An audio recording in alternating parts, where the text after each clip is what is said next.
DipTrace 3D Preview and Export module allows to see three-dimensional model of the board with all components installed.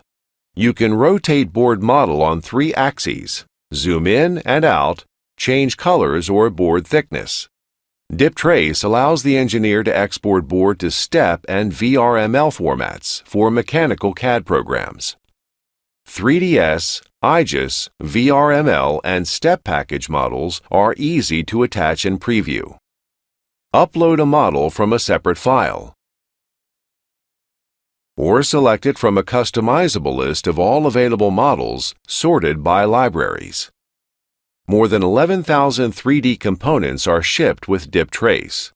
You can also use a 3D model created in IPC Pattern Generator if it's the case, or generated in no time based on the component outline, but make sure to place one when creating your custom footprints.